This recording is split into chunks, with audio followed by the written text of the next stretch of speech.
Alright, so I'm going to show you guys how to render your project once you've got your furniture all set. I don't have all the furniture, of course, but that doesn't matter for the purposes of this demonstration. So, when we're looking at our objects, this is in visual style rendered.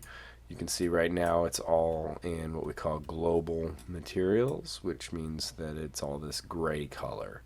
I'm going to show you how to make your own materials, also how to put a background in. So let me start off with that. So first thing I'm going to do, I'm in my normal view here, something like this in standard. I'm going to go to a front view and I'm going to draw a rectangle, and I'm just going to draw a kind of landscape that, and then I'm going to right click and go into a perspective view from a front view, and that'll keep my grid vertical over here. So it's in front now, so I want to move it back, so I'm going to go to a right view. So switch my view to a right view, so my grid is going that way, and then move back behind my room, and then I'm going to extrude that curve out a little bit. It doesn't really matter because I'm going to get rid of it in a second here, so I'm going to go to perspective again. I'm going to now explode this with this right here, or you can type explode, and that just breaks it into little pieces, of course. So now I can delete all of these and just have a flat plane there. So that's just a surface. And I could actually go and delete my curve that I used as just a plane there. Okay, so the way you go to your rendering tools, hopefully you guys all have this bar over here.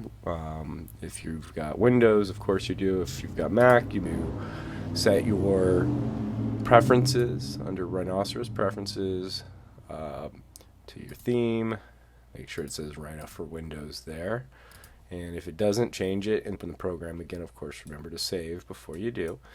And that'll give you that tab, because you need this Render Tools tab. And then you're looking for this little Materials panel tool here. And once you click that, it'll bring you into your render options.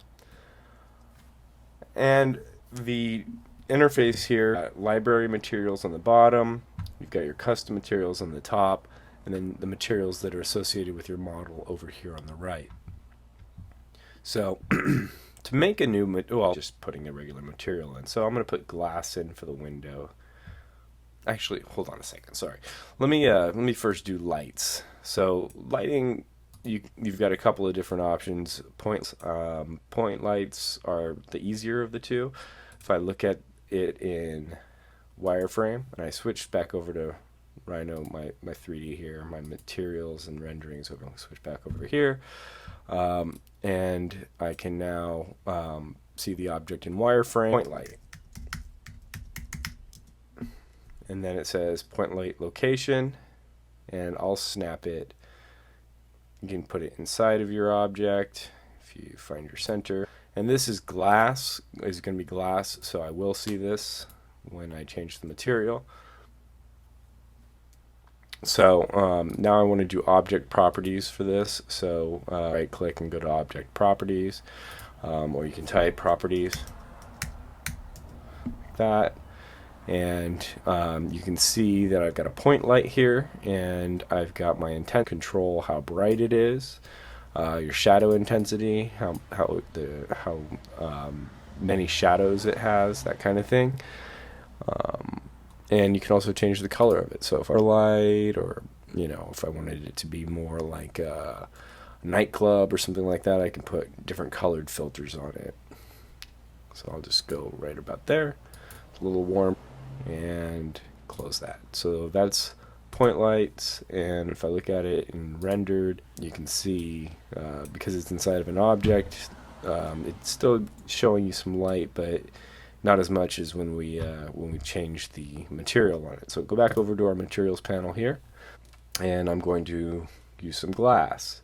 So glass right here, I can apply it wherever I want, and then it goes over here into this panel here. So I can apply the same to all of my locations here.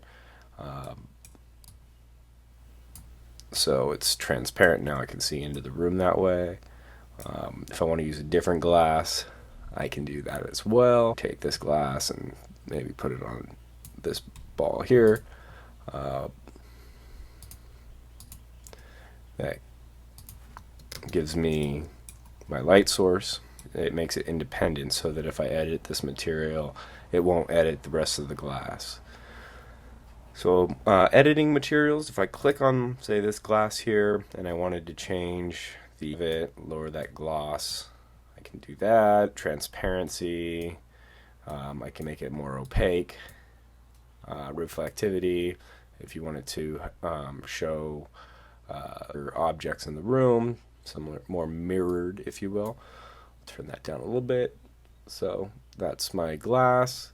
And then, you know, other materials here. I've got like this stripe material. I've got different types of brick, marble for bathroom areas, cobblestone for like street, for countertops. White reflective, I can use that for like wall paint, and I've already actually got it over here. So if I click and drag walls, now every object in here is separate from one another. So this rug is different, and I've also got this floor separate. All of these windows are separate.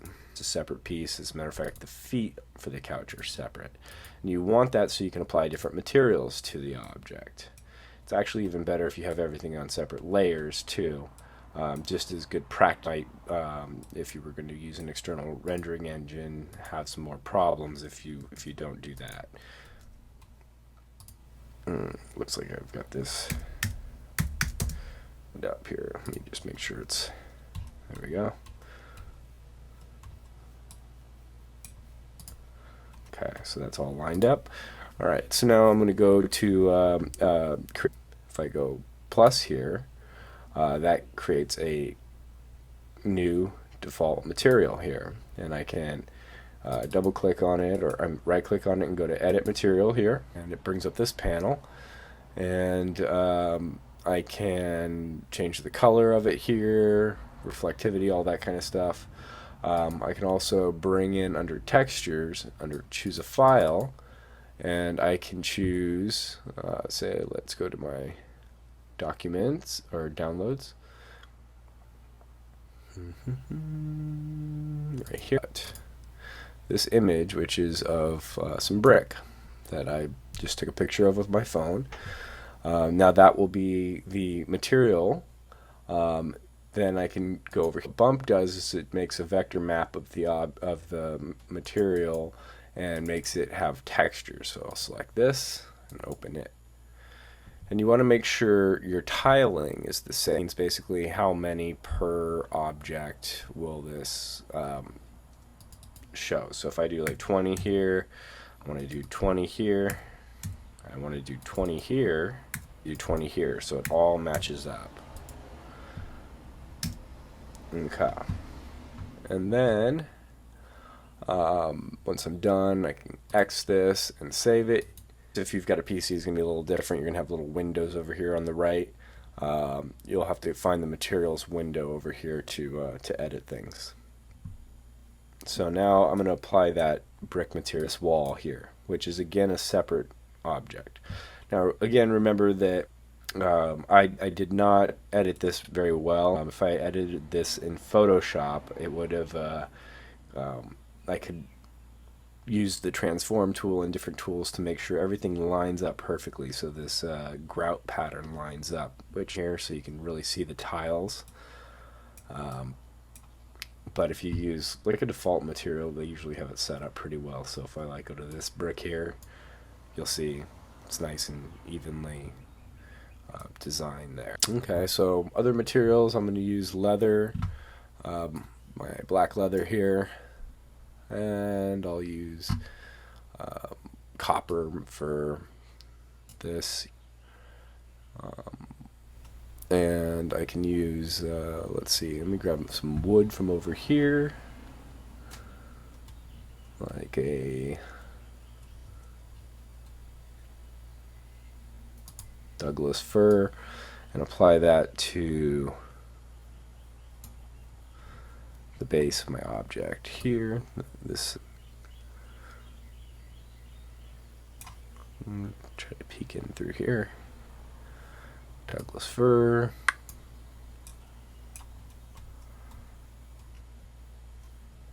There we go.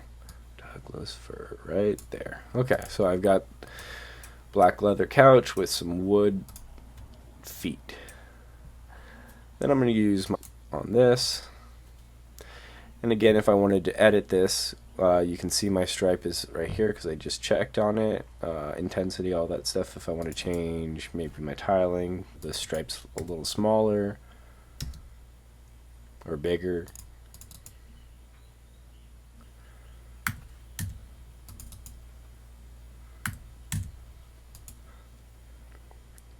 You can see that it becomes checker if I do both. So if I just do one, it goes that way.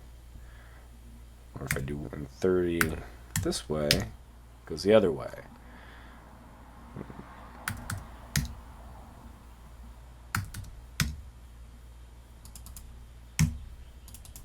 Didn't mean to do that. And then the bump map, there is no bump map for it, so that has nothing to edit to make it match.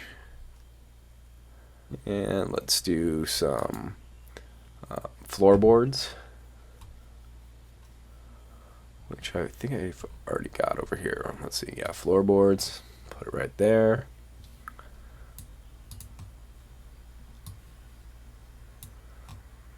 And I can change, I don't quite like that tiling, so I'm gonna do 5 tab, and that makes it a little bit bigger. Intensity, I'll bring it down a little bit. My gloss finish, it's a little too glossy for me. Turn that way down. Okay. And I also made a material out of a painting, that material. So I've only got one tile on it. I actually made this size, the same size as the painting, so it will fit. And then I just click and drag it over here, and you can see I've made a bump map with a one tile, hit a texture color with the image file. Okay, and then last thing I want to do is my background here. So this background, that rectangle I just extruded, exploded, and took that front surface off of. If I add a material, let's see which one is it. Right here, default material 7 or 9. Okay, so then I right click, edit material, and go to color, choose, and I'm going to go to my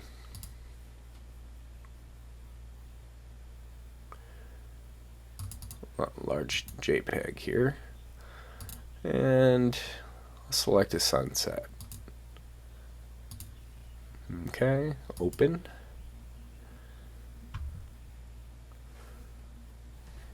Now the size of your file that you're using here is quite important, so you want to make sure you have a nice large size file. If it doesn't, it might not work. Check to see the resolution on your file. Okay, so that material is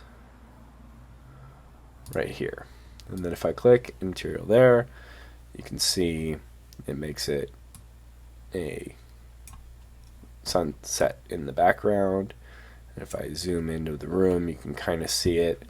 You can see that it's not showing as much as we want it to, so let's go back and edit our glass, make it more transparent. Gloss all the way down. Reflectivity, that's fine to put that down a little bit more, just right about there. Okay.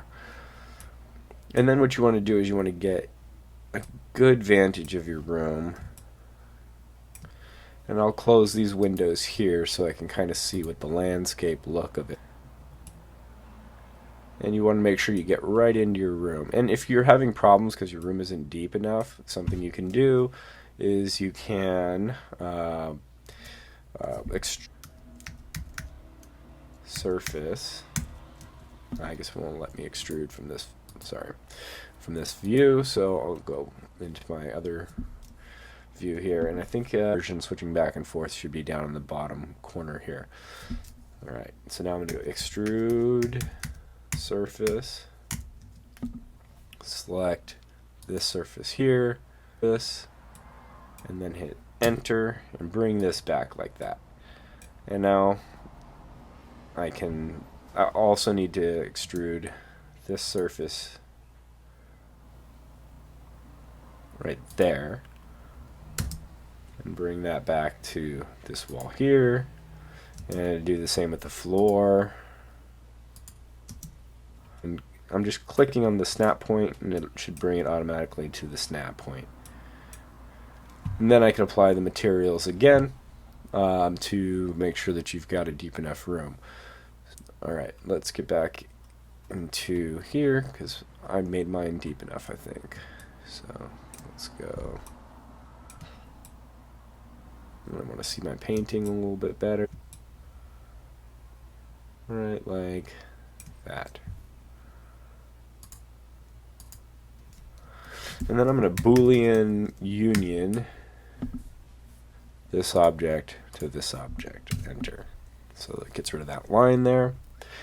And then I'm going to go to my render settings. So that is under the top up here, render and properties. And this is again going to look different if you've got a PC or a Mac. So you'll have to kind of understand what we're looking for and kind of go through the user interface a little bit differently. PC will have things like the sun and the sky up here. Make sure you turn your sun on and your sky on and everything in there. And then I'm going to make this 19 wide, high, 300 DPI, anti-aliasing. Aliasing is basically you get these little spectrum dots that run alongside the object fragments, and so that cleans that up. It takes a little bit longer to do it, but it makes for a better image. And then if you're not using a background image, which you don't have to, of course, gradient here, and then choose two different colors, like a nice sky blue kind of color here, and then more of like the fog on the horizon kind of color. And that'll give you kind of a sky tone. But you could also, for example, if I wanted to make it a little bit more go with some yellows like that, and then close these, and you can see that I'm getting the color kind of coming through into the room from the side. I've changed those parameters. Then we just go up here and you go to render preview, and what that's going to do is that'll start the rendering process, and it'll render a little bit quicker than it typically. So you can see your aspect ratio, make sure that your lighting is looking the way you want it to be. You can change the intensity, add some more bulbs, whatever you need to do to make the room look better before you do your final render. So while that goes, I'm going to just pause it for a second.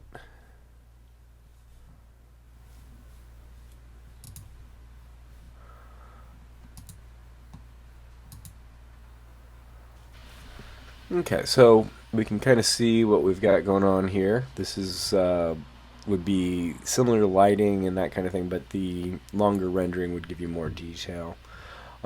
Close this and make some adjustments. So first adjustment I'm going to go back over to my render settings here, materials, pop this up, pop this, and I want to edit this material a little bit.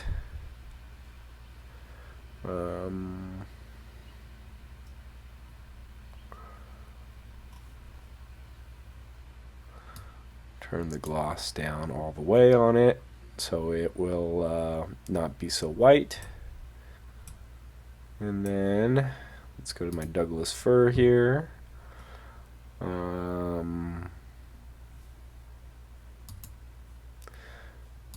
Turn up some of And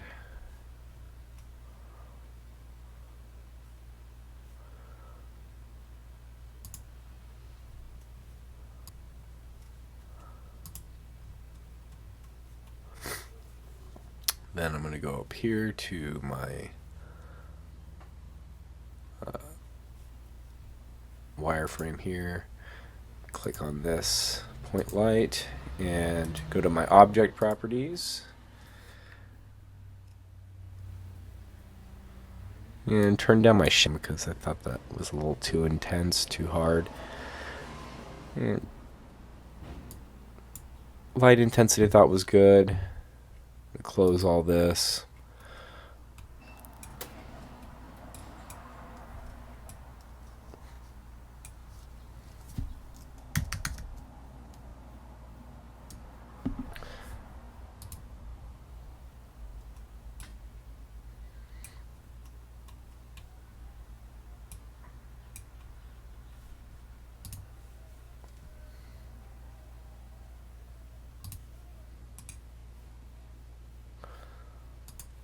Sorry. Go back in here. Right click and go to render. Zoom in a little bit. Spacebar, pan up. Okay, so now this time I'm going to do my final renderings. I'm going to go up here and go to render, and I'm going to, you can just type render instead of render preview. Hit render here, or type render, and it'll start the longer rendering. I'm going to pause this again. This could take quite some time, so it just depends on your graphics card and that kind of thing. So I'll come back when it's done.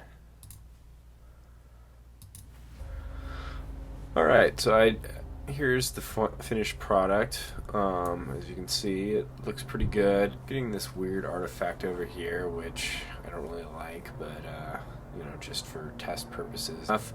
I did go back in and test rendered a couple more times, decided I didn't like the background, changed the background. I added another little light over here to have seeing shadows, which I think looks nice.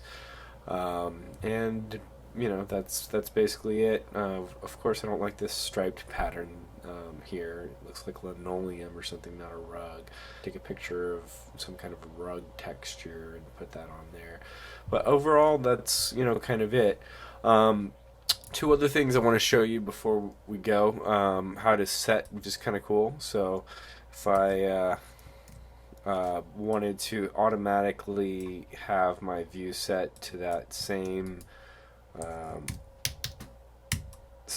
kind of rendered location, but change things, I can go up to view here and go to set view, go to show, or I can right click, go to set view and go to show named views panel, or if you have a PC, it's that little down arrow next to person you're in.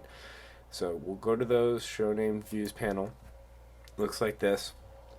You'll add a view and title it whatever you want, rendered view, it's fine. And then you can close this, and if you rotate around, right click or click on this over here for PC people.